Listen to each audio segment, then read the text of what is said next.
Hello once again, ladies and gentlemen. Can we talk about Gem and the Holograms? Hello, and yes, hello. Can we talk about podcast here? Can we talking this week about another fine episode? That is, that's our job here, after all. We're here to lead you back through the pink time tunnel of synthesizers to the wonderful year of 1986 and drag back kicking and screaming episodes of 80s cartoon air quotes classic Gem and the Holograms. I am the subpar Will Ferrell movie of this duo. I am Joe. You do nothing to help me with these introductions. I'm Kristen. I don't know. I guess I'm one of those, like, cliche female comedian movies. Are there cliche female comedian movies? Like, Bridesmaids and things like that. That's kind of what came to mind, but I don't know. I don't know if I'd call that cliche. I can't think of another one besides that. Quality! Quality! So you're Brides. You're a long way to go, Joe. You're a quality comedy movie. Oh, thank you. What's a subpar Will Ferrell movie? Kicking and Screaming. Oh. This is the movie where he's a soccer coach. Yeah, that went right over my head. A kid's soccer team. I don't know how. It was one of those things where I read it and I was like, yeah, I'll reference that, and I even put in brackets in the notes that I, usually I try to help Kristen out with her snappy comeback, but this time I had nothing for her.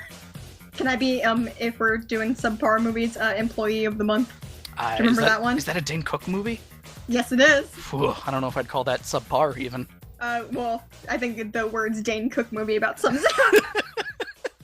And we are indeed watching Gem and the Holograms via Shout Factory's Gem and the Holograms, a truly outrageous, complete series set box, with Netflix, of course, for Kristen, which is still there, thankfully. Anyway, this week on CWTAJ, we are in search of the stolen album. Who could have done it? This is going to be a big whodunit. I did this in the last episode. It's the Misfits. Yeah, I don't know why. Yeah, fuck you, Joe. It's the Misfits. I don't know why you keep lying to people. I mean, technically, it's Zipper, I guess, if we want to, really break it down. Yeah, he's the one who physically steals the album, and then other Misfits rub their grubby little hands all over it. As they are one to do. But, no use mulling over that question considering we know the answer, so let's just, I guess it's time to go to the theme song, wouldn't you think? This stupid episode. Me and my friends are Gem girls. Gem is my name. Exciting adventure, fashion, and fame. Once you're a Gem girl, you're never the same. Come on and be a Gem girl. Gem is my name. Me and my friends are Gem girls. Gem is my name. Truly outrageous, that's a Gem girl. Glamour, fashion, and fame. Exciting adventure, fashion, and fame. Once you're a Gem girl, you're never the same. Come on and be a Gem girl. Gem is my name. Gem. So this episode, another written by Rick Merwin, the guy who wrote the Rock Fashion book 2 weeks ago, which, hoping we get some more of Kimber falling in awkward and impossible ways that make me want to kill myself. Oddly enough, not so much death and destruction, fashion, and fame in this one, but we do get really weird line reads, which we're gonna have one of those, right up the top, the equivalent of the Killer Whales killer outfits of the Rock Fashion book. But we start at Starlight Recording Studio, and Kristen, I gotta ask you immediately, it's got big-ass letters that says Starlight Recording Studio. It's this giant-ass building in the middle of, California or wherever they are, LA, whatever. So Starlight Music is just their office building, I guess? They need 2 really huge buildings to conduct all of their really important shoulder pad business. And I mean, this implies that Starlight Music has, musicians other than Gem, but we never see them or anything. So they have a big stupid building that's probably where all the money went really quickly. When Jerica needed money, she was like, I'm paying for 2 fucking giant stupid buildings. Yeah, also, I'm getting more annoyed as I'm thinking about how anyone other than Gem isn't really signed to Starlight Music, because if you will remember, and anyone else who might have already, been fully acquainted with Gem as a whole series, the whole thing in season 3 is Jerica's trying to sign the Stingers to Starlight Music.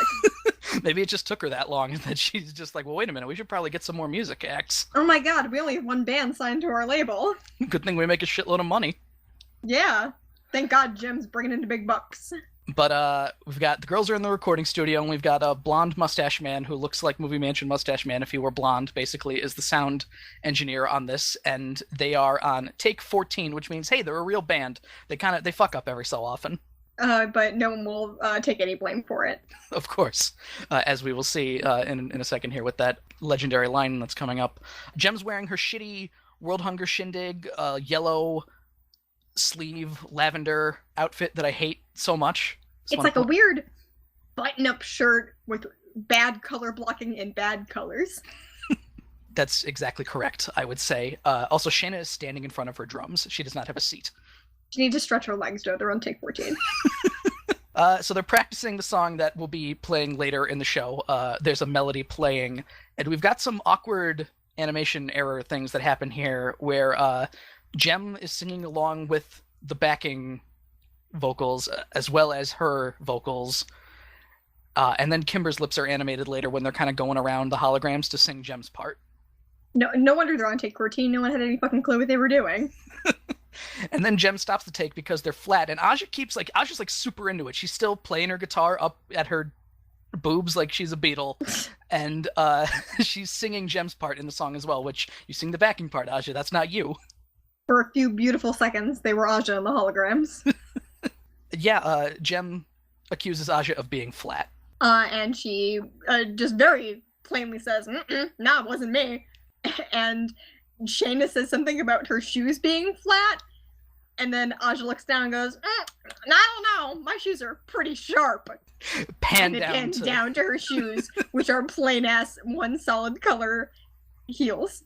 Now, Rick Merwin, like we said, wrote the Killer Whales Killer Outfits line, and as well as we got sharp shoes. I gotta say, Rick Merwin, damn good at writing a stupid fashion one-liner. I disagree with you. But that's about the only thing he's good at, as we'll see from the rest of the episode. I'm not sure he's great at much of anything. Weird stereotypes? All I can think of. We cut to a dingy-ass alley where the Misfits are walking. Pizzazz and Stormer are dressed like cabbies. They kind of have big coats and little hats on, pretty much. Joe, there's nothing rich folks love more than going downtown and slumming it with the poor. Of course. Yeah, gotta slide in that Hamilton reference. And I will not do that again for the rest of the episode. You get one, Kristen. One Buffy, one Hamilton. That's it. Oh, God. I'm going to go broke so fast. They head to, I guess, wherever they're going to open the door, and the door just kind of falls over as soon as Pizzazz touches it. Eric is sleeping in the chair in this shitty office that's falling apart, and he looks like he hasn't showered in a while. He looks like hell, quite frankly. It looks like his demons caught up with him, and he's been hitting the bottle pretty hard. Oh yeah, definitely. All those child support checks for Zipper and Techrat. He's like, God damn it, their mother never does anything for them. Techrat's a genius. He should sell his patents. God damn it. I'm a single dad. It's hard out there. But yeah, this place is basically falling apart. Because if you slam the door when you go in the office, the roof threatens to, the roof feels like it's gonna come crumbling down. Yeah, he tells them to be careful, and a bunch of, ceiling debris showers down on him a couple of times. Apparently, Eric is in this place because he and the Misfits have basically been excommunicated from Misfits music by Harvey Gabor, Pizzazz's father, for, I don't even think they give a reason, do they? Well, considering Rick Merwin wrote this episode, it's probably because of the Rock Fashion Book investment. You know what? You're probably right. I didn't even think about that. Yeah, they could probably say it. I don't like that I have to be the one to explain what's going on in this episode. So Rick Merwin has continuity between his episodes. Wow. We'll have to keep track of that. Yeah, good for him. The Winning is Everything motif plays, which always gotta mention that. Mm-hmm. Pizzazz says that all they need to do is just get some money to be back in the good graces of her father, and she knows exactly how to do it. Did that sound enough like a Batman transition? Like the Batman transition sound? I got it. It took me a second, but I got it. But yeah, no, that doesn't happen. There isn't a Gilligan cut or anything. It's just Pizzazz pulls out a magazine, and she's like, look at this. Jem and the Holograms are almost finished with their first album. You gotta steal their master tape. Why is this Jem's first album? What have they been doing? That's a big question for me. That raises a lot of questions. That Jem and the Holograms have been around and touring, and I guess releasing their music maybe, but their first album they've been in a released movie before their first album came out. How many episodes are we in? This is the 17th episode of Jem. Okay, so we're gonna say they have about 3 songs every episode. Dude, that's like 3 albums. But they're all a minute long because Kimber can't write any songs longer than that. Who cares? They're their own record company. I just like how Pizzazz is like, I have an idea, and then it's just like, you gotta come up with a plan. Yep. Here's the idea. Now you do all of the actual execution. Yeah, it's all in Eric's hands because fuck, the Misfits don't need to do anything. Why would they? I don't care. Fix it, Eric. So we cut to Starlight Music at this point. It is nighttime now.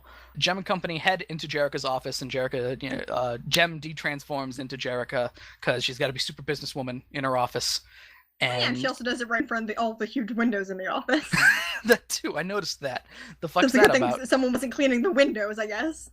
And now they gotta. It's dark out. It's dark out on the West Coast, which is the perfect time, I guess, to start making business calls. Depending on the time of year, it's at least 6 o'clock. More than likely, probably around 8. But they're like, no, let's start making phone calls to people about things when they definitely wouldn't be taking calls for the day. But it shows everyone doing work, but Kimber, who falls asleep on the couch. Yeah, as soon as they get in there, Kimber just lays on the couch, and I'm pretty sure Jerrica even says, hey, no time to relax now, Kimber. And yeah, we see Jerrica, Aja, and Shayna all calling people. Aja calls somebody named Sean, who I thought might have been Sean Harrison at first, but it's just, as you described it, Kristen Shawn, the graphic designer. Yep, yeah, he's working on their album art, and she's like, okay, cool, thanks, Sean.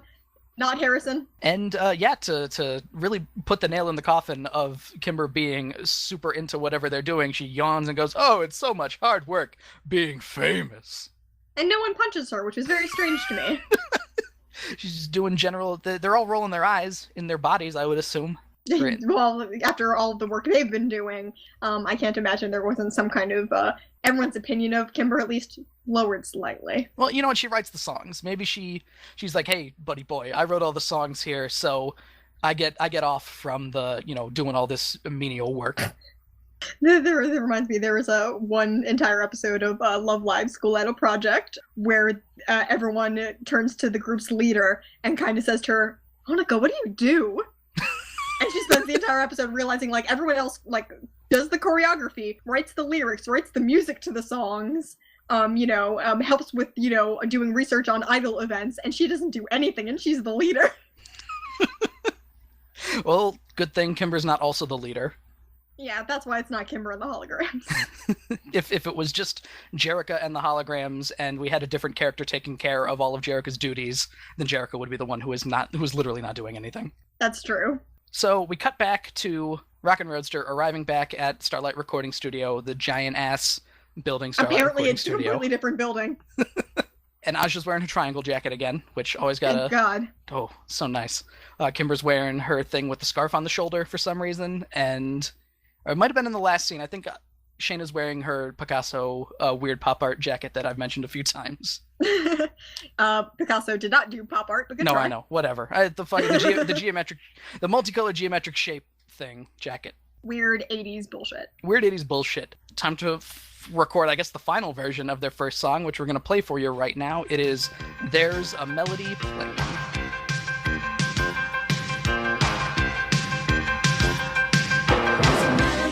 On the radio, soft and sweet and low. I don't know what to do. Melody playing, it makes me think of you. And I sing along, and it's going strong. I leave the world behind. There's a melody playing, and I've got you on my mind. Every time you're near, there's a melody playing gently in my ear. There's music in the skies above, and they tell me I'm in love. Tell me I'm in love.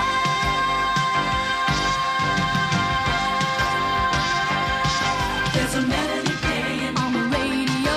There's a melody playing, soft and sweet and low. There's a melody playing, don't know what to do. There's a melody playing, and it makes me think of you. Melody playing in the skies above. There's a melody playing, I'm in love. There's a melody playing, I'm in love. There's a melody playing, I'm in love. I like this song. Yeah, I like it. It's fun. And first thing I noticed, Shayna's sitting down this time, so they finally got her a chair. Good job. Oh, thank God. That she does so many squats a day, just up and down with the drumming. She must have such powerful thighs. Jem's jumping around with her mic stand and shit in this song, and it's a recording. Jem, you don't need to do that. You just need to stand in front of the mic. You don't need to put on theatrics for fucking blonde movie match and mustache man. It's a cartoon, Joe. How entertaining would it be if she just sat there and concentrated on singing? Pretty entertaining, I guess. I don't know. Well, it's stupid, and it's stupid enough that we note it and talk about it. So she's having a real good time. They cut in between weird flying records and ballroom dancing in the purple feather dress from the first. I'm pretty sure it was the first Starbright episode that the Countess had her in that dress, swirling around, dancing with Rio. It's at this point where I was thinking to myself, isn't it like the guy in the studio booth telling them, good job, or do it again? Isn't it, not that I want to see Rio, but isn't that his job? He's the lights guy. He was the sound engineer kind of guy once, I think. Maybe He's only the lights guy when it suits him. That was not all the other times when he feels like it, he could do anyone's job. That's called nepotism. Rio's MIA in this episode, by the way, so I don't know what the heck's going on. Was he in the Rock Fashion Book at all? I don't even remember. Yeah, because of this, he jumped in the pool with the socks on. Oh, you're right. Come on in, the water's fine. The terrible song. Anyway, yeah, there's a shot of Jem kind of facing away from the camera, which, while she's facing away, a smaller version of the holograms will kind of float around her as if she's a planet, and then she'll turn towards the screen when she's singing, which is it's a normal shot or whatever. I do that a couple of times, so I actually missed this before, but when Jem and Rio are dancing, one thing that I wrote is, I love when the person I'm dancing with looks dead in the eyes. Rio's wearing his tan suit as well, which I believe we've seen before. Oh, and while they're dancing, the 50% opacity is back at it again. Yes, and Jem does a thing where she throws her head back, and then they kind of, I don't want to say zoom in on it, it's just a closer shot of the same shot of her throwing her head back while they're dancing. I don't know what the heck's with that, as well as driving the Rockin' Roadster, which is, this is where the 50% opacity comes in. We got the holograms and Rio superimposed in the sky, 50% opacity, the classic. Yep, and as the song is wrapping up, Jem gets so into it that the thing she always does, first of all, is move the microphone away from her mouth while she's still singing. So great job, you ruined that take. And this incredibly heavy bass of a microphone, she spins around it and slides down it like it's a stripper pole. Kinda, yeah. She's really, really into it for some reason. And yeah, like you're saying, she moved away from the microphone at the end. So, yeah, it takes over. Sorry, you gotta start your vocal track again, Jem. Makes me think of you. Probably what it sounds like. Yeah, that's just basically like, hey, good job. We did a good job on that song. And Jem's eyes are weirdly detailed in one shot. Like she's got whites in her eyes, which doesn't really happen very often. I see everything. So we cut to Eric sleeping in his office. It is nighttime at this point. And who comes in through the window? It's Eric already in progress. Eric's sleep already in progress. Who comes in through the window but favored son, dressed like a Blue Storm Shadow, Zipper. Yep, he's visiting his poor as shit dad to shake him and be like, I want some money, Pops. And, well, Eric's just like, well, you know what, son? All you gotta do is steal Jem and the Holograms master tape, and you get a bonus. And I have That written means, down as a note, fatherly love is the bonus. I was going to say he gets his allowance. Here we have the thing again where I'm not sure if Zipper's eyes are blue, because they're blue for the rest of whenever he shows blue, up. like, they're completely solid, no variation in color whatsoever blue. I feel like we've had this discussion before. So, well, let's just say they're probably blue. I guess so. So we cut now to Eric. There are a lot of really short scenes in this episode too, I noticed, but we'll get to that as it gets more and more ridiculous. We cut to Eric, who still looks like shit. Like literally, his tie is not even tied, and he's got the 5 o'clock shadow and everything. Heading to Pizzazz's house. Matilda the maid opens the door, and she, very surly, is just kind of like, we don't accept bums here. Yep, these 5-pack-a-day maid says, get the fuck out of here. And Pizzazz is like, this is just Eric, let him in. So homeless Eric pops over to where the Misfits are all hanging out watching TV, and he's like, we need to skip town for a few days to have alibis while Zipper steals that darn their tape. So one thing, going back to Matilda the maid real quick, I had a revelation kind of in the middle of this. She is very angry seeing Eric. So I wonder, did Eric and Matilda the maid have a torrid affair or something, because honestly, it is just she's just like, I'm not gonna fall for this again. Not me. Are you saying that Matilda the maid is Zipper and Tech Rat's mom? Well, my next note does say, what if the bonus for Zipper is getting to meet his mother? Oh my god! It's so beautiful. Oh, he's gonna be real disappointed. Yeah. Well, Eric I don't know. How do you get more disappointing than Eric? Especially in the shape he's in right now. No, come on. He's a. I mean, yeah. In the shape he's in right now, it's probably the worst shape any man could be in. He's literally the devil, Joe. You're right. You know, when you're right, you're right. And yeah, that was a small scene just detailing Eric saying, we got to get the fuck out of here so nobody knows. And now it's night again. Ninja Zipper is prepared to strike again. Fucking Starlight recording studio leaves their goddamn window open. Yeah, a window that looks like it's one of those windows that kind of leads out to the ground level, kinda. It's not even like a full window. So this could have been just an open thing. I mean, it kind of looks like Zipper climbs into it. I don't know, whatever. But still, He's a very good climber. We know that. Yes, that's true. He's very good at pole vaulting too. So this is all just normal. He's very parkour oriented. Zipper is. Yeah, this is nothing for an Olympian like Zipper. Parkour oriented, if you will. Shut up. So, yes, he's all sneaky when he walks in, and I have the note here: tactical zipping operations. And Weapons and equipment OSP. There's that joke again. He grabs the tape labeled Gem and the Holograms Master Tape in big ass letters, as well as the sheet music, which is out for some reason. You know, where the tapes are. Absolutely. I'm not a recording engineer, Kristen. I couldn't tell you if this is how it works. It probably Hey, isn't. I don't know either. If only video were here, because then she could have switched the label on the tapes too, because she's used to this stupid shit. You know what? I think Gem should be used to this shit by now. 17 episodes, you'd think she'd be like, well, I mean, when we get to the next segment here, because the end of segment 1 is Zipper pretty much just leaving. I'm done. Yeah, it's time to Wrap go it get up. that. Time to finally meet my mother. Oh god, I'm so excited. Do you think she'll like me? And Tech Rat's there, and he just screams, don't touch me. Segment 2 starts. Gem and the Holograms arriving. It's the next day now, in which, we've been going from day to night so fast in this goddamn episode. In segment 1, I think this is like day 4 at this point. God, the music industry moves so fast.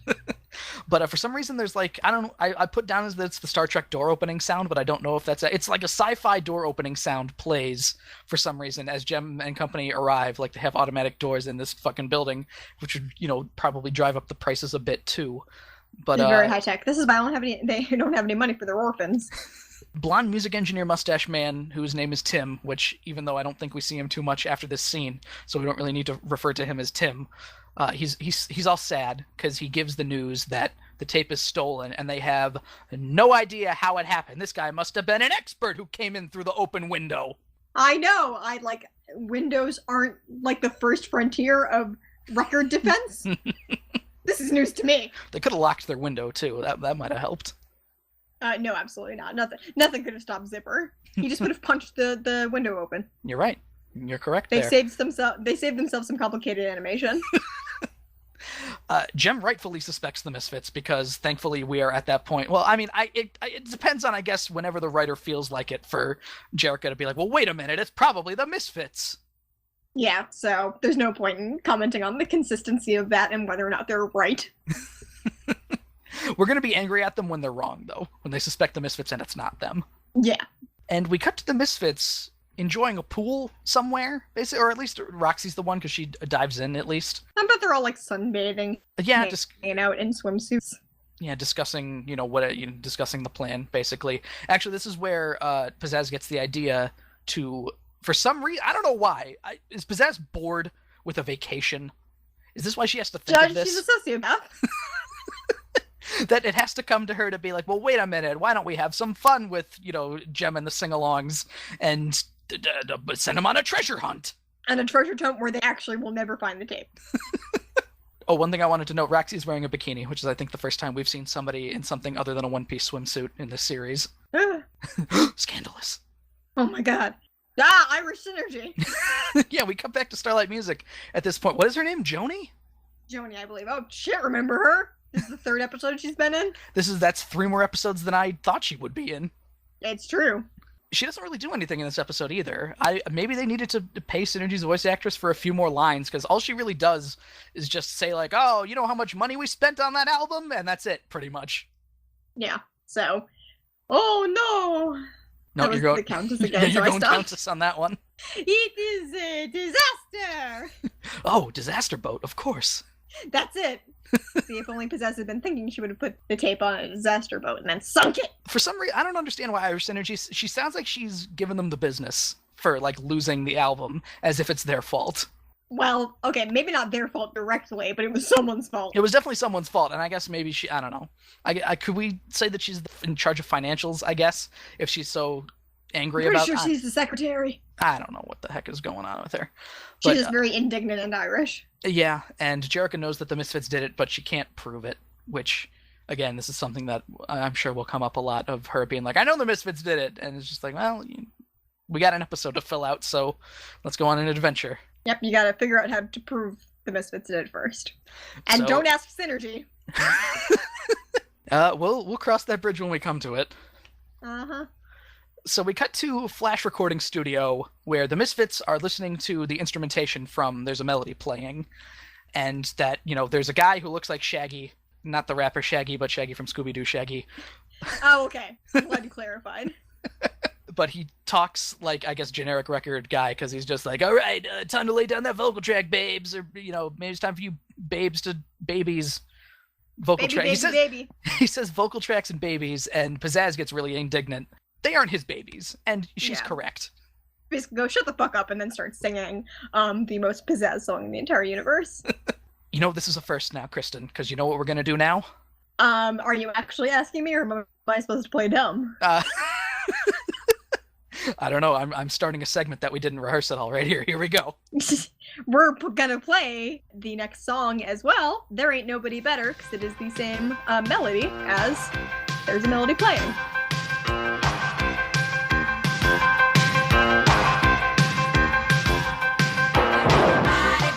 Coming down the pike, there ain't nobody better. They're all alike, there ain't nobody better. Do you read me loud and clear? There ain't nobody better than the girl who's standing here.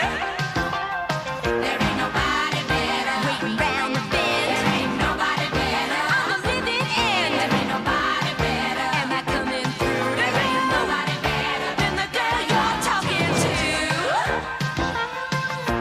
I'm above the rest, baby, I'm the best.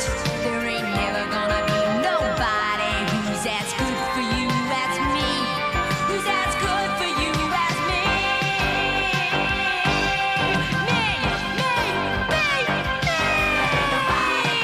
Coming down the pipe, there ain't nobody better.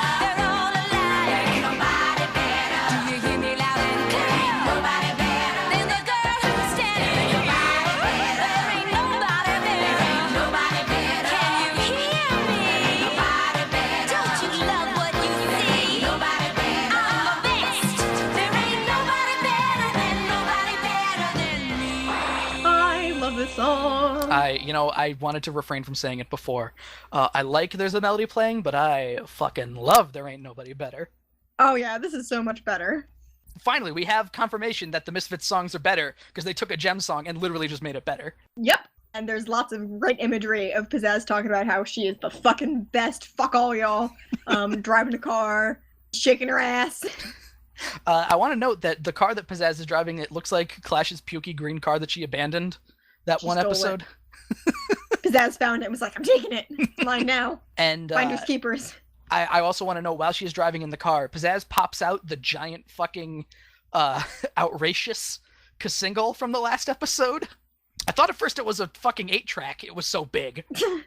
And I don't care how many times I have to do it, Joe. It's pronounced outrageous. I thought we said it was Outra CEOs. Oh yeah. Outra CEOs is also good.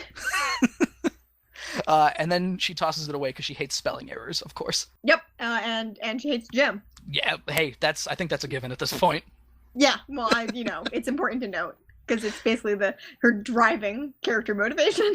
Pretty much, because the Misfits could have done anything to try and get more money to get back in her father's good graces, and instead Pizzazz is just like, no, we're gonna fuck up Gem and the Holograms. That's what we're gonna do.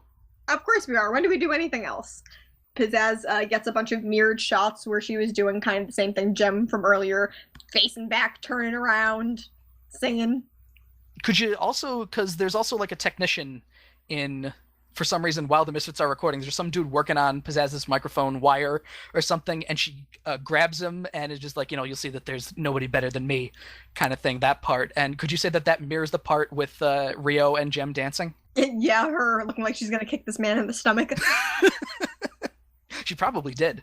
Yeah, when we weren't looking. It's too violent to show the kids. There's also a lovely shot where Pizzazz like grabs the Jem and the Holograms record and tosses it, and then the next shot is like a weird kind of transition shot of the record flying and Pizzazz riding on top of it, like She's surfing. still in the recording studio. Yeah, she gets off of it and then she's just back in the recording studio, and all the fantastical things are gone. She just wrote a record in there and no one cared. And this is, honestly, I gotta say, I mean, you heard it. This is the most Pizzazz has ever gotten in a song, I think. Like, usually it's just, I'm the greatest. It's great, but you could really hear the devil in her voice. Oh yeah, like, how much more pizzazz does it get than her yelling, me! Me! And the song ends with imagery of Pizzazz breaking a Jem and the Holograms record in half with her bare fucking hands. Yeah, and we noted this together. It doesn't even look like she bends it. It looks like she tears it in half. Which is impressive. That's some pretty thick vinyl. I don't know. If anybody could do it, it's Pizzazz. Oh, also I said this song is basically "Don't You Wish Your Girlfriend Was Hot Like Me." You could say that "Don't You Wish Your Girlfriend Was Hot Like Me." They did that to the entire song. It's just basically, Yeah. Hey, you got that. Here's ours. Here's what you're missing out on, buddy boy. Woohoo! Also, as much as I love this song, I get a little bit peeved because if they don't want Jem to know they stole the thing, why did they use their music?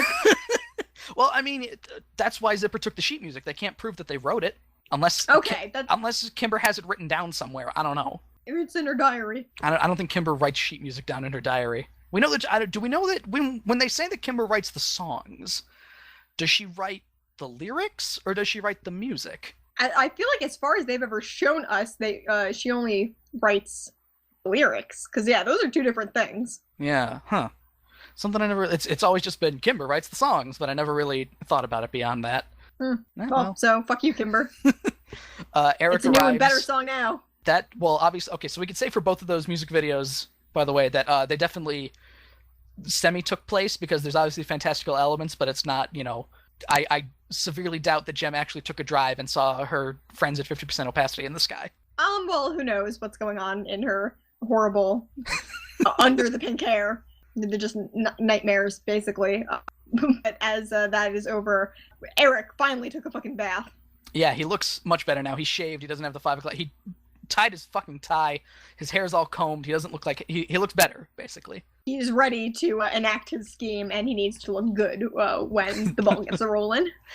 Eric says here that Starlight Music will be his again in no time. After hearing the Misfits song, he congratulates them, and then for some reason that's like the first thing his mind goes to. But he has Misfits music. What does he need Starlight Music for? Is it really so unbelievable that he wants to ditch the Misfits? I think we're gonna get to a certain point where we're gonna be saying to Eric, it's not worth it anymore, honey. Just stop. There must be a bunch of record companies in the area. Just go scam someone else. Show them your resume. You got a pretty impressive resume. He had been working for Starlight Music for a really long time. Yeah, no, he's got a... I mean, I could say that, yeah, maybe it's because he doesn't technically own Misfits music because, Harvey Gabor kicked them out, but I don't think he would technically own Starlight Music. Whatever, fuck it. Here's where also Pizzazz is just like, and we're gonna drive those holograms crazy with our treasure hunt, and Eric doesn't say anything, actually, because it just fades out, but Eric should have been like, what? Like, what? Huh? What treasure hunt? No, what treasure hunt? You're gonna ruin our plan. So we cut to the Rockin' Roadster, arriving back at Starlight Mansion. The Misfits left like a magazine murder clipping note on the door. It was a ransom note, and when I first saw it, I assumed that it was like, we kidnapped Bonnie, and she was really psyched to leave, haha. If only. We don't want her anymore. Please, enclosed is a check for $500. Please come pick her up. Yep, on the door is a ransom note saying, for really good times, the very best yet, check out the storehouse and talk to Chibette. Now, one thing about this, the note says for really good times. It says, like, look, we see the note, and it says for really good times. Uh-huh. Jerica reads that as for really good tunes. And then, Great reading comprehension. and then Shayna, thanks to Jerica's bad reading comprehension, is like, do you think really great tunes could be the master tape? And I imagine Aja is just quietly, like, stewing in anger, being like, can neither of you read? Because like, can we ask Synergy? How about that? Nope. Apparently the Storehouse is a club on, like, the bad side of town, which Kimber heard of because she is all about that shit, I bet. Oh, yeah. It is, I believe, also Kimber who remarks, like, oh, that's in a really bad part of town, too. And after taking 2 seconds to observe this information, Jerica goes, let's go!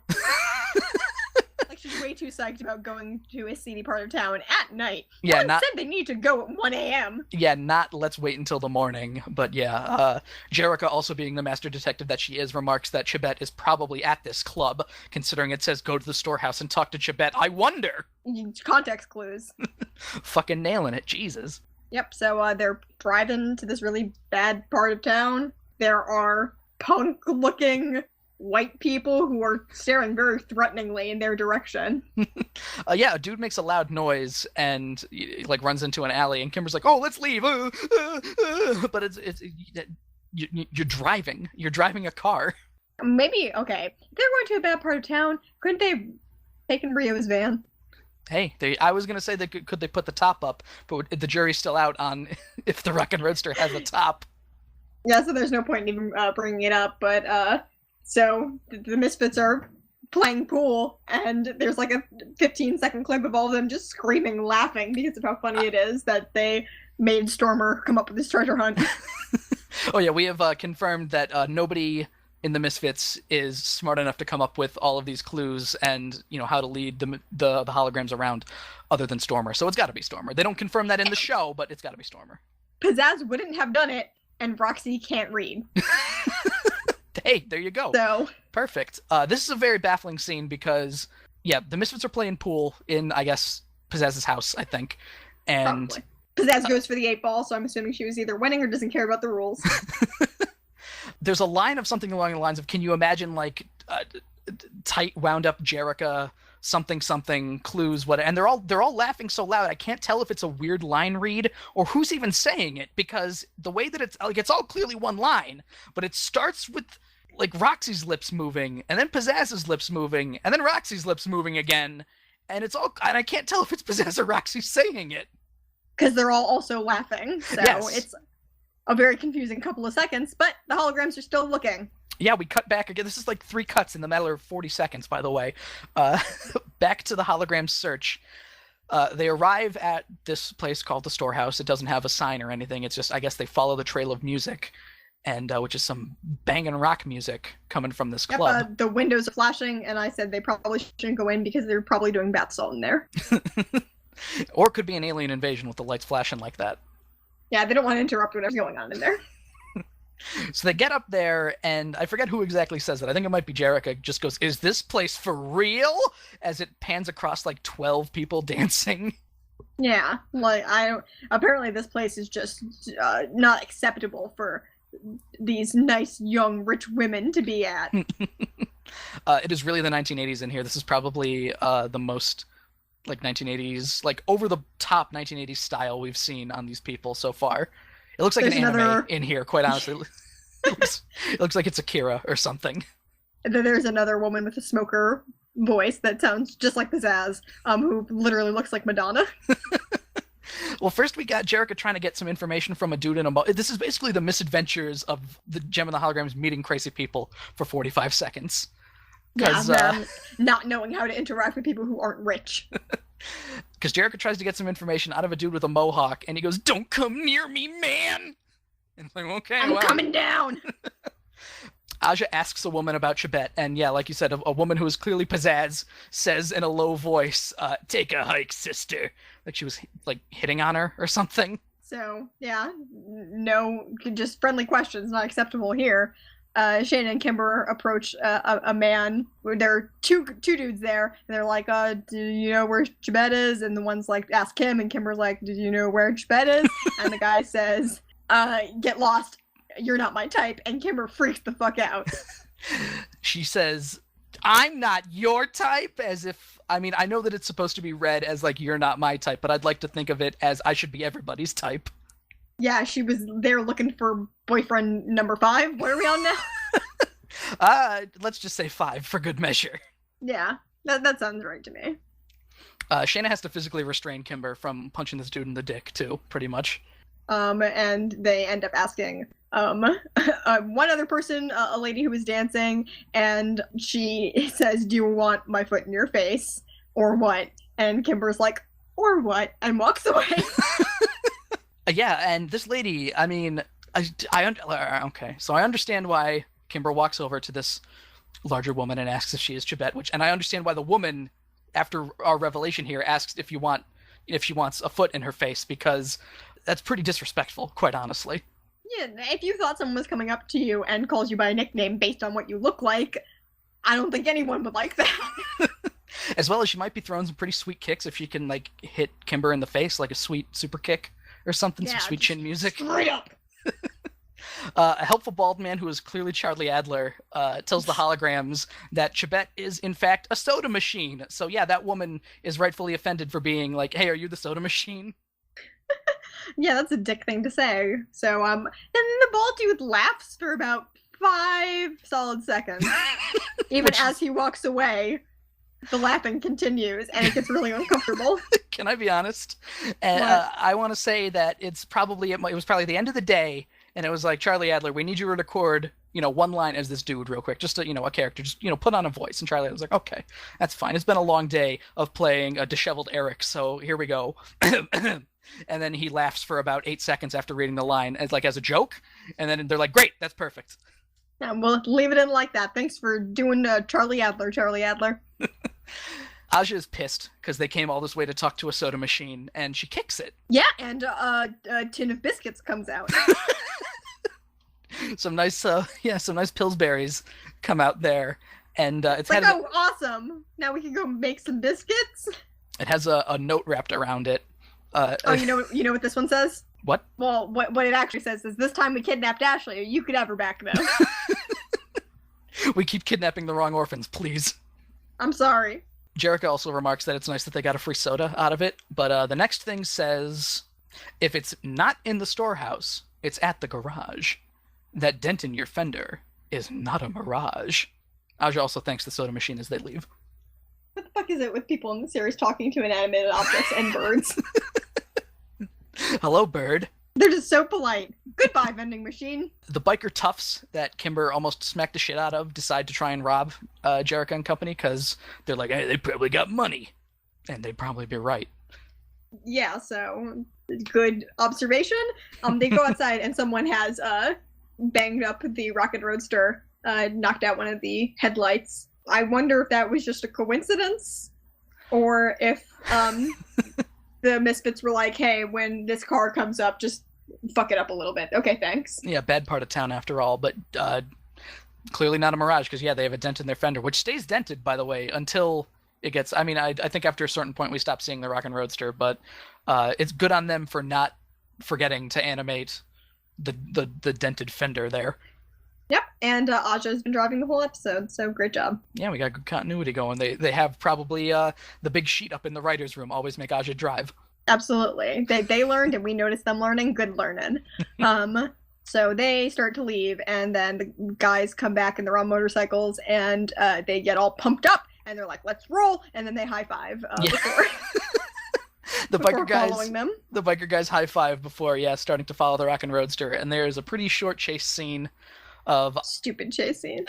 Not much happens. Aja can't shake them, which I find hard to believe because I feel like Aja is a way better driver than two motorcycle toughs. But it's apparently such an unfamiliar part of town that Aja accidentally drives them straight into a dead end. Yes, she's not familiar with this part of town because they end up trapped by this biker gang in an alley who starts crawling out of the woodwork too. Like they're the fucking lepers in Jesus Christ Superstar. Basically. There are just a couple of them first, and they're like, "It's okay. There's only a few of them. We can get out of this." And then more of them come, and all of the bikers have a conversation where they're like, "Oh, you got my money."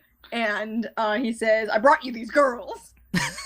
He says, and he says he's got the money and a lovely car, which I guess means that the girls are included. And also we learn that the guy with the scar on his face is called Scar. They don't know it right now, but they want Kimber. They send a murder ransom note to Starlight Music with where Joni reads and says, "We have Kimber. We don't want her anymore." Please take her back, please, please, please, please, please. So, as well, Shayna remarks at this point, "I don't think synergy can get us out of a situation like this one." Shayna, are you fucking serious? That's really fucking negative, Shayna. We gotta, I mean, we have a computer that can do basically literally anything, who we haven't asked for help yet, and we're gonna ask her for help. I mean, if she could deal with half of the shit that she's dealt with before, I think she could deal with, like, a few biker toughs who are gonna get, like, really scared really easily. I think Aja should have just stepped on the gas and knocked him over. So yeah, segment 2 ends with like a ring of bikers kind of closing in on them, and as we start segment 3, Scar demands the cash from Gem and the Holograms. Does he also tell them to get out of the car? I think he does. Like, maybe I don't remember. maybe he realized these girls aren't worth it. We just want the car. Yeah, who cares? And yeah, we've got his friend there, the red-haired friend from the club. We'll call him Brick because he's got 2 bricks. He's double fisting bricks, and and he claps them together to be menacing, and says that if you don't give us the cash, we'll give you one of these. Clap, clap. Clap, clap. If they're gonna have this car, I'm assuming to sell. Why are they gonna fuck up the car? It's still worth something, I guess. It's worth slightly less if all the lights on it are busted. Whatever. For some reason, Jerica asks Synergy for fireworks, which I think Synergy misinterprets. Yeah, she says fireworks, Synergy, and Synergy interprets that as set the car on fire. Will do, Jerica, because as soon as the brick that Brick throws at the car hits the car, it catches on fire. The whole thing. I also just noticed, I think all the times that Jerica asks Synergy to do something through her airing in this episode, she says, "One word command, Synergy." Yes, you are correct, because she does that later too, but this scares the bike people away because, you know, somebody's just like, "Oh no, who set that fire?" Even though, I mean, everybody was watching, and they probably, I don't know. Also, it's fake, so it's not actually hot. That too, yeah, that probably should have clued them in. Cold fire. You got everything but cold fire. Whatever. Jerica says, "Okay, enough with the fireworks, Synergy," which, again, is not the actual word for that, but it is not the last time that Jerica misuses a phrase in this episode, so great. And Shayna begs for mercy for what she said about Synergy. Because she doesn't want to get physical. Yeah, that's a threat, motherfucker. Well, at least Jerica's like, "I think she'll forgive you." The episode's not over yet. We cut to the Misfits, who are all dancing like they are dying, which is a common Misfits thing, I'm pretty sure, at this point. Yep, the animation looks terrible. Yeah, the animation hits its lowest point at the end of the shot of them dancing, because Roxy, like, throws her arms up in the air, and it's about 6 frames across 3 seconds. And the Misfits also, once again, celebrating their victory before they're actually victorious. But once again, this really should have been a cut and dry victory. You're right. They did it to themselves, pretty much. Eric says that 4 major record companies want to hear this tape tomorrow, which begs the question, what does Misfits music do, if not release the Misfits music? Maybe Harvey isn't interested. Maybe they're on, like, temporary suspension from releasing anything. And as some, like, Roxy says something about a record deal. Like, shouldn't they have a record? Like, I thought Misfits music was the whole thing to, like, the solution to their problem of not having a record deal. I don't get it. I don't get it. I don't get it either. You're right. Pizzazz, as a bit of insurance, or no, this was part of her plan all along, actually. She switches out the thing that says Gem and the Holograms for a blank tape, which is, you know, not a bad idea. Again, if video were here, you know, they're thinking like video now. And yeah, that's going to be their big surprise as they get a blank tape at the end of their treasure hunt. So basically, what Pizzazz is doing here, she expects them to find the tape. Well, is this all just to? It's all to fuck with Gem and the Holograms, I guess. Yeah, you know, why win when you could win and fuck with them? Exactly. We cut back to Starlight Music again. They're all searching through the yellow pages for a garage, because the garage is the next thing here. They have a bunch of phone books. They have a lot of phone books. Well, California's a big place. I guess so. But this is something that would have gone faster if they were living in a post-Google world. Why can't Jerica go Synergy? Mirage Garage. Is Synergy like Siri now? That's what I'm saying. Why not? And you know what? She might as well be. Considering Some what of the happens bullshit she later. pulls. Kimber has on a scarf and sunglasses while she's going through the phone book too, looking like she's ready for a Sunday drive. Yep, so she gets her wish. And I forget who mentions it. It's something like, whoa, we should be looking for the Mirage Garage because the word Mirage was in there. And sure enough, there is such a place called the Mirage Garage, which is a terrible name for an auto mechanic place. But it's like out in the desert. Ugh. I'm agreeing with you.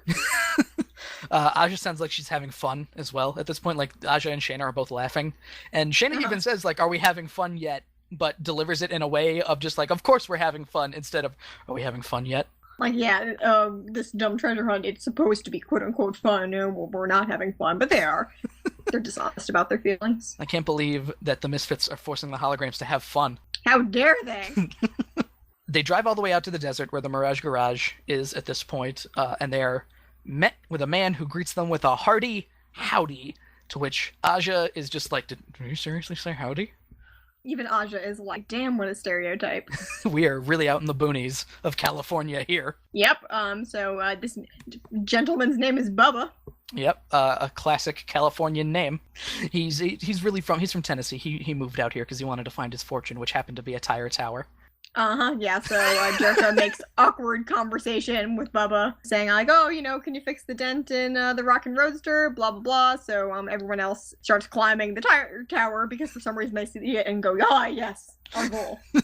And here's our awkward Kimber falling moment of this episode, except it's Aja jumping, so it's technically the opposite. But Aja's like, they're on the tire tower. I don't know if they're at like the base or like halfway up it or whatever. But yeah, Bubba comments that the tire tower is the tallest in the state or whatever. Not for long. Yeah, not for long, because Aja's like, oh, I see something up there. And I don't even know if she like kind of like gets ready to jump by the end of the shot, because the next shot starts and she is halfway jumped up, facing the opposite direction, and kind of hits the tires and falls back down and knocks it over. Like if she was trying to knock over the tower of tires, the animation didn't do a very good job showing it, and if she was just trying to jump, the animation did not do a good job showing it. Yeah, and she beefed it real bad. Yeah, really bad. But it knocks over the tire tower. It breaks the roof of Bubba's garage. And Jerica is just like, oh no, I'm so sorry. Can we pay you or anything? And Bubba, for some reason, is just like, no, that's fine. Whatever. And then they found the clue. They scream about how they found the clue. They're about 2 feet away from each other, and both Shayna and Aja scream their lines about how they found the clue. While Bubba is still attempting to make conversation with Jerica, she goes, I'll get it fixed in the city, and they leave without giving this man any of their money. And after breaking his roof, and now he has the second tallest tire tower in the state. The next note says, sun and surf sound good to me. Riding blue waves is the place to be. And now they're starting to get a little bit sick of the treasure hunt. I have a question of, I think they mentioned it earlier where, I think on the first clue where Jericho was like, oh, this might be a practical joke, but it's our only lead. But it's like, do you think, like, after a certain point, they would be like, okay, that's enough of this shit. Like, I think we're done. Well, they do get to that point. That's true. You're right, but Kimber's still in her driving clothes as well. So, like I said, she got that Sunday drive that she was waiting for. And it's time for them. I believe Kimber says, all right, time to go to the beach. The beach. The beach. One beach USD. California's famous beach. Yep. And they go to the beach. I believe Kimber Raja says, I can't believe how big the beach is. I hate this. Also, somebody asks about blue waves in the thing because they happen upon the Blue Wave surf shop, which, it doesn't say how long they've been looking. I think it's like no, it's still the middle of the day. I thought it might have been like sunset, but it's not. It is the middle of the day, so they haven't even been searching that long at, air quotes, the beach, and they found the Blue Wave surf shop almost instantly, pretty much, because there isn't much episode left. Yep, so great job. They go and talk to the person working there, and they're just like, is it cool if we just kind of like look around? And this super high surfer is like, that's cool. Yeah, he's like, hey, it's like, okay, and like, it's not even really an answer, but yeah, they go in, and because there's barely any episode left, Kimber finds the next note basically instantly, like, Oh, it was taped to this man's face. That's interesting. And I didn't write this one down all the way because I was tired of writing them down, but it had something to do with 30 paces, casting a net. Walk 30 paces, don't despair, cast your net, flashy music in the air, or something like that. And Shayna instantly notices there's a volleyball net about 30 paces. Like, Oh yeah, that's what we were looking for. Perfect. for some reason, it's just like, hey, there's a volleyball net. That must be the net to be cast, and it's probably about 30 paces away. How do you know? How can you guess? She can estimate strange quantities very quickly. It's one of her talents. And yeah, they're just like, hey, goodbye, Surfer Man. And he goes, hey, it's cool, you know? It's just eating pot brownies. And stuffing them in his mouth. And then he goes surfing. Surprise, surprise. They walk 30 paces, dig in the sand, and there it is, buried. Cut back to Starlight Music where they're playing the tape, and another big surprise. Oh, it's the blank one. What are we gonna do? Oh no. Oh, what do we? There's almost no episode left. Wait a minute. Holy shit, we have a supercomputer. I don't know why they didn't ask Synergy in the first place. Because Jerica doesn't think. So they go into Synergy's room. Synergy connects all the dots like instantly, like she's basically Siri here. Storehouse was a club where the Misfits played. The Mirage Garage is near a resort owned by Harvey Gabor. Pizzazz bought Pizzaz's dad. Yes, which Says Kimber helpfully.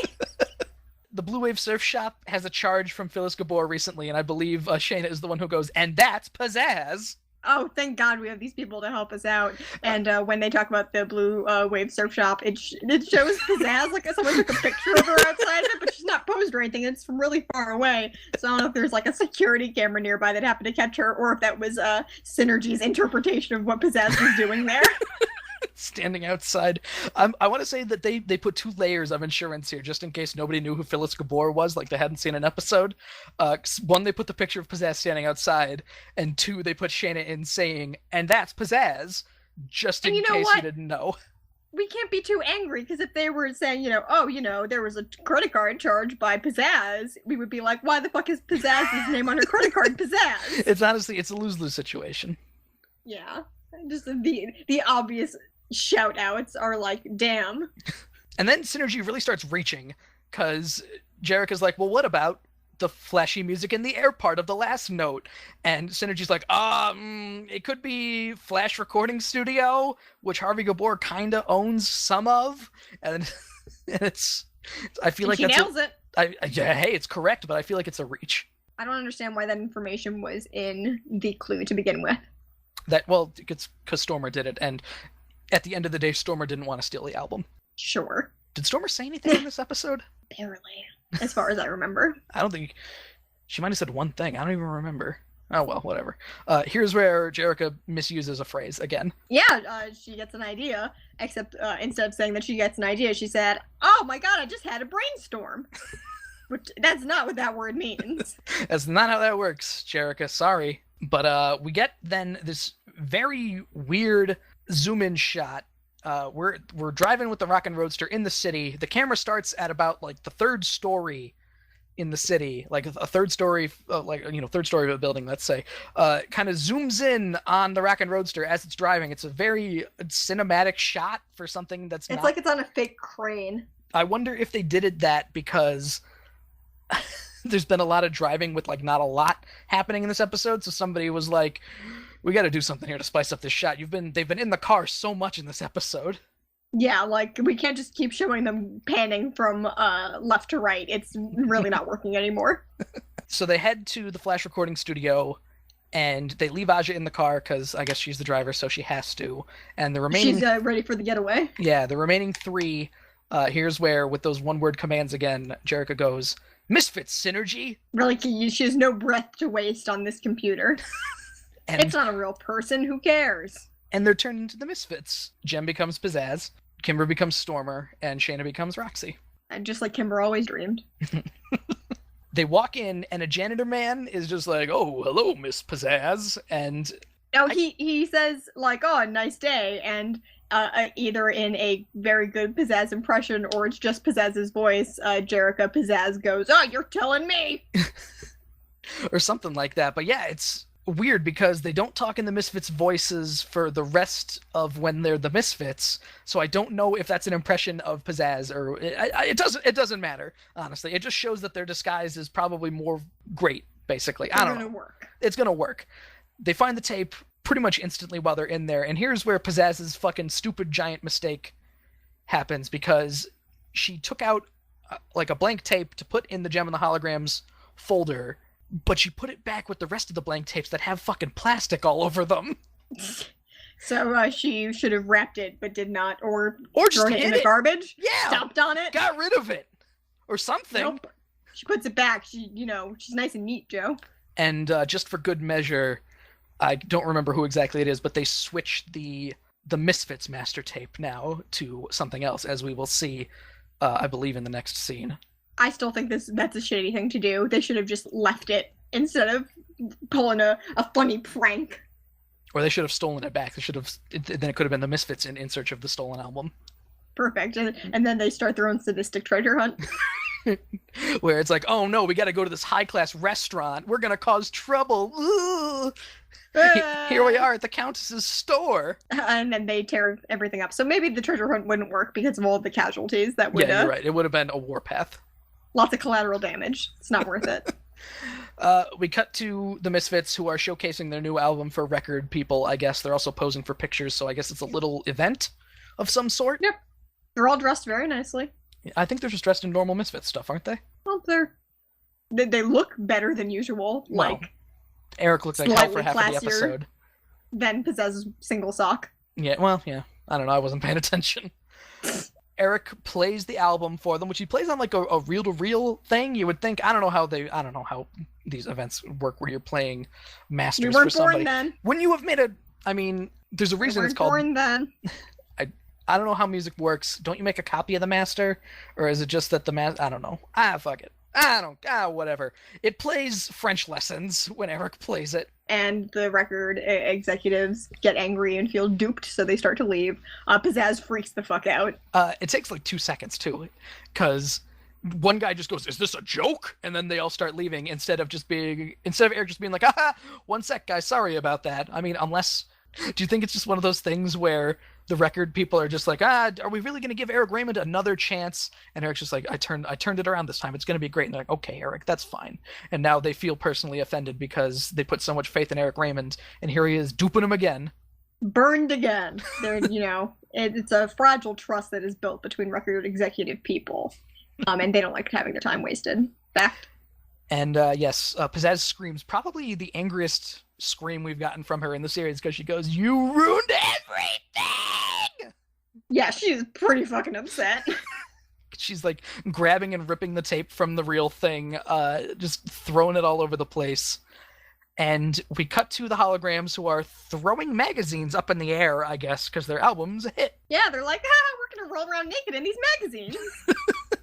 I assume. Jerrica looks at Music Biz magazine, which showed up earlier in the episode too. It was the magazine that Pizzazz put on Eric's desk. Biz with 2 Z's, by the way. Why not Music Buzz then, huh?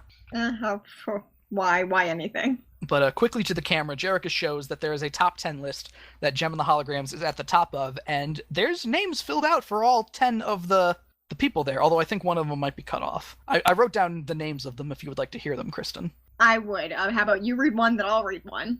Sounds good. In second, we've got Pauper. All right. In third, we have Bruce Falstein. Then we've got The Moss-Covered Stones. Mundana. Iron Fading. Twisted Brother. The Ramones. And Tom Potty and the Handbrakers. The reason this tickles me so much is because this is a theme with Gem. When they start introducing characters that are actually supposed to be famous people, the caliber of fake names stays about the same in quality. It's changed one letter, yeah. Yep, can't wait until we can introduce you guys to Lena Lerner. I wonder who she is a XP of. I have not even the slightest clue. I wonder if she sung a song with Mick Jagger at Live Aid. That's all I know. Maybe. That's all I know that Tina Turner did. I don't know.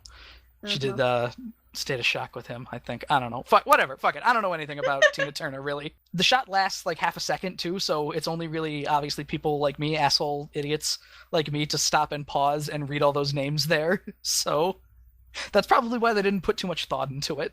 Worth it. And Kimber goes, I wonder if recordings of French lessons would make the top 10. Ha ha ha, ha ha ha ha. Dick thing to say. Dick move. You're right. I still feel like it is not much into the spirit of Jem and the Holograms, where, like, yeah, the Misfits are always trying to do bad things to them, but is doing bad things to the Misfits and then reveling in, their misfortune a good person thing to do. If anything, it makes the Misfits more murdery towards Jem and the Holograms, which isn't a good thing. For real. And Joe, I can see you don't have it in your notes. Do you know what it makes its first appearance in this episode? Oh, I don't know. Hold on, wait, let me think. The fact that there are only 2 songs? No, this episode, after it ends, has our very first Jem PSA for children. Oh! Yes, so Deirdre's playing the guitar, and she's doing a bad job. As Deirdre is one to do. Yep, she throws it and says, "This is stupid, I don't want to do this anymore." This was a while ago, so forgive me for not naming the orphans correctly, but one of the other orphans is there, and she's like, "Well, were you always good at riding your bike or swimming?" And Deirdre's like, "Well, no, I had to practice." So they're like, "See, sometimes you gotta practice," and Jem is there too, and Deirdre starts playing the guitar, and then it ends where Jem goes, "Doing the right thing makes you a superstar." And there are a couple of those, so I'm glad that I will get to be the one to recap them every single time.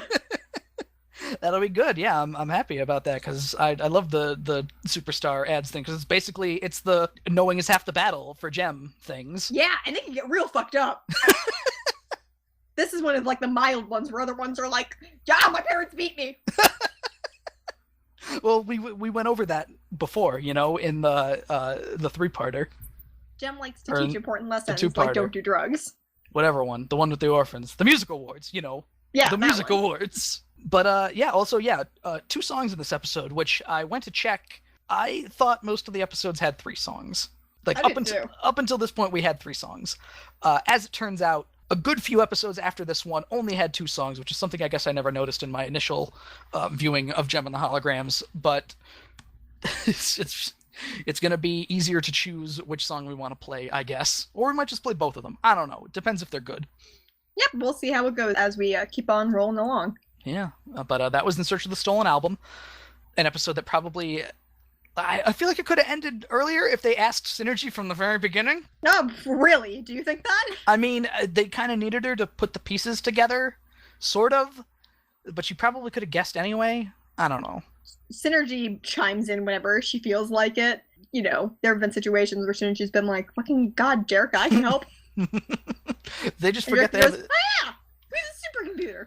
Yeah, they forget they have a supercomputer. Rick Merwin's not the strongest writer, as we saw in the Rock Fashion book and this, so maybe, I don't know, probably shouldn't be looking too deep into it. The cartoon for children. No, fuck that. Fuck that. Why did Pizzazz or Stormer or whoever put fucking Flashy in the note? Because otherwise, they wouldn't have found it. Fuck cartoons. Fuck cartoons. That's all I get. It's whatever. Anyway, God. All right, now's the point in the evening. List off all the fun contact things where you could find us to, follow us on the Twitter machine at CWTAPod.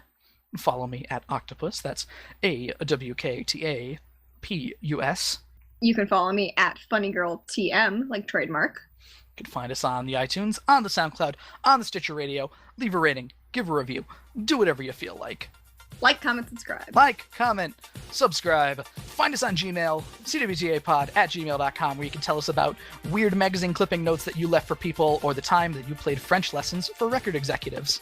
The time you sucked at guitar, and then a pop star encouraged you. If only that could be me. We can only be so lucky as, Deidre, the orphan who sucks at guitar. The salty bitch that sucks at guitar. Who isn't as much of a salty bitch as Ashley. Debatable. Next week, Kristen, it is both a happy and a sad time, because you know what is next week? I don't want to talk about it. Next week is Hot Time in Hawaii, which has, at least for me, one of my favorite songs in the series, because it's so weird as well as the plot itself, and a thing that I always go to when I talk about the craziness of Gem. That's the good part, obviously. Bad part, though, we're going to be saying goodbye to our favored son. It will be the last appearance of Zipper. Oh, I'm gonna miss him so much. I didn't know how much I liked him until we started doing this podcast, Joe. I know. God, I hate Tech Rat. I know it's going to be hard. I know. But you know what? We'll have a memorial for him. He's going off to the big house fire starting place in the sky. I think you're saying he's going to juvie. Oh, well, that too. He could be going to juvie, even though he's probably like 30. But you know what? We're going to hold a proper service for him. So look forward to that next week. For the Can We Talk About podcast, I am Joe. I am Kristen. And join us when we will mourn our fallen Zipper and, talk about Gem and the Holograms. I'm saluting right now as I say, checks in the mail. Dear Zipper.